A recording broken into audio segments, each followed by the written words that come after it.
विद्यार्थियों नमस्ते।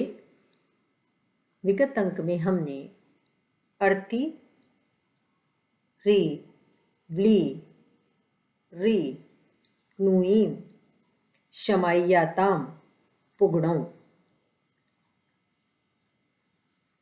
इस सूत्र को समझा था। पुनः आज हम इस सूत्र को स्पष्ट करेंगे।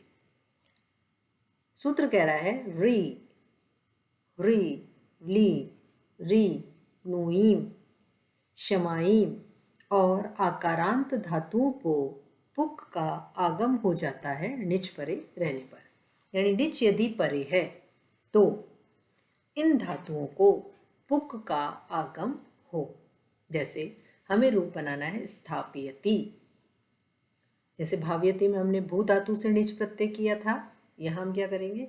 स्था धातु से हेतुमतिच्च सूत्र से प्रेरणा अर्थ में निच प्रत्यय का प्रयोग करेंगे। भाव्यति में आपने क्या करा था? देखिए, दोनों व्याकरण पढ़ते वक्त अगर हम तुलनात्मक रूप से अध्ययन करते हुए शब्द की सिद्धि करेंगे, रूप सिद्ध करेंगे, तो हमारे लिए उस शब्द की सिद्धि करना बहुत ही सरल सुगम हो जाएगा। तो हम स्थाप्यति करेंगे और साथ में हमारे मस्तिष्क में भाव्यति रूप भी सिद्ध होते रहना चाहिए। साथ साथ में हम भाव्यति रूप भी सिद्ध करते जाएंगे। जैसे स्थाप्यति है तो हम देख रहे हैं स्था धातु है, हम देखेंगे भाव्यति। भाव्यति में कौन सी धातु थी? भू धातु। यहाँ स्थाप्यति में स्था धातु है तो हम स्था धातु से हेतुमतिच्च सूत्र से प्रेरणा अर्थ में निच प्रत्यय करेंगे। हमने भाव्यति में भी हेतुमतिच्च सूत्र से क्या किया था? निच प्रत्यय किया था। स्था धातु से हमने निच प्रत्यय किया, आपको पता ही है। च की हलंत्यम से इत संज्ञा हो जाएगी, ण की चूटू सूत्र से इत संज्ञा हो जाएगी और बचेगा स्था और ई। अब हर्ति, री, ली, री, नुईम, पुगणौ, शमाइयाताम, अर्ति, ह्री, व्लीरी, नुईम, शमाइयाताम, पुगणौ, इस सूत्र से हम पुक का आगम करेंगे। पुक का आगम कर दिया हमने तो क्या रूप बन जाएगा हमारा? स्था, पुक और ई। अब पुक का आगम किधर होना चाहिए?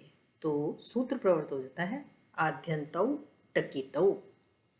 आद्यन्तौ टकितौ। आद्यन्तौ टकितौ सूत्र कहता है यदि टित हो, यदि ट की संज्ञा हुई हो तो उसका आगम आदि में होता है, और कित हो, कै कित संज्ञा हुई हो तो उसका आगम अंतौ, अंतौ यानी अंत में होगा। आदि अंतौ टकितौ। टित है तो आदि में आगम होगा, कित है तो अंत में आगम होगा। तो हम पुक का आगम कर रहे हैं। पुक में क की हलंत्यम से संज्ञा हो जाएगी तो कित हुआ। ये क की संज्ञा हुई तो क्या होगा? कित। अब कित है तो इसका आगम क्या होगा? आद्यन्तौ टकितौ सूत्रानुसार अंत में। आद्यन्तौ टकितौ। टित यदि है तो आदि में आगम होगा, कित है तो अंतौ, अंत में आगम होगा। तो पुक में क की संज्ञा करी है तो आगम का होगा? स्था के बाद में होगा। तो रूप बनेगा स्था, पुक और ई। अब पुक में से प हलंत का बचा, स्था, प और ई मिला देंगे तो क्या हो जाएगा? स्थापी। जैसे वहाँ क्या बना था? भावी। देखिए हम यहाँ तुलना कर रहे हैं, वहाँ क्या बना था? भावी। यहाँ क्या बन गया हमारा? स्थापी। तो हमने वहाँ भावी रूप सिद्ध कर लिया था और यहाँ पर स्थापी रूप सिद्ध कर लिया। अब जैसे भावी के रूप नहीं चल सकते थे और रूप चलाने के लिए हमने सनाद्यंता धात्वः सूत्र से धातु संज्ञा करी थी, इसी प्रकार से यहाँ स्थापी के रूप चलाने हैं तो हमें सर्वप्रथम क्या करना पड़ेगा? सनाद्यंता धात्वः से धातु संज्ञा करनी पड़ेगी। अब हमने धातु संज्ञा कर दी तो रूप हमारा रहा स्थापी। अब स्थापी रूप हमारा बन गया तो वर्तमाने लट से वर्तमान काल में लट लकार में प्रथम पुरुष एक वचन की विवक्षा में हम क्या करेंगे, वर्तमाने लट से सर्वप्रथम वर्तमाने लट से वर्तमान की विवक्षा में हम यहाँ पर लट प्रत्यय किया। कौन सा लट लकार किया? स्थापी और लट। लट में टके अंतम से संज्ञा होकर के बचता है ल। स्थापी और ल। अब तिप तस्झी सूत्र से प्रथम पुरुष एक वचन की विवक्षा में ल के स्थान पर तिप प्रत्यय हुआ। प की हलंत्यम से संज्ञा हुई, क्या बचा? ती। स्थापी और ती। भाव्यति में क्या किया था हमने? कर्तरी शब्द से शब्द का आगम और सार्वधातु कार्धातुकयों से वहाँ पर भी गुण किया था। यहाँ पर भी वहाँ हमने हाँ वहाँ पर भी सार्वधातु कार्धातुकयों से गुण किया था। ई को क्या किया था? वहाँ पे भी ए, यहाँ पर भी स्थापी के ई को क्या कर देंगे? ए। स्थापे और ती एचो अयवयाव से हम यहाँ पर ए को अय आदेश कर देंगे और हमारा रूप निष्पन्न होगा स्थाप्यति। वो हम करेंगे, कौन सा सूत्र लगाएंगे? अर्ति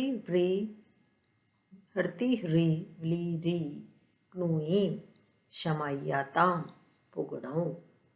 री ह्री व्ली री क्नुईम शमाईम और आकारांत धातुओं से आकारांत धातुओं को पुक का आगम होता है णिच प्रत्यय परे रहने पर। तो यहाँ स्था धातु क्या है हमारी? आकारांत। भावी धातु से भू धातु से परे क्यों नहीं ये सूत्र प्रयुक्त हुआ था? क्योंकि भू धातु आकारांत नहीं थी। स्था धातु कैसी है? आकारांत है, इसलिए वहाँ पर पुक का आगम नहीं हुआ था और स्था धातु आकारांत है, इसलिए यहाँ पुक का आगम हो जाता है।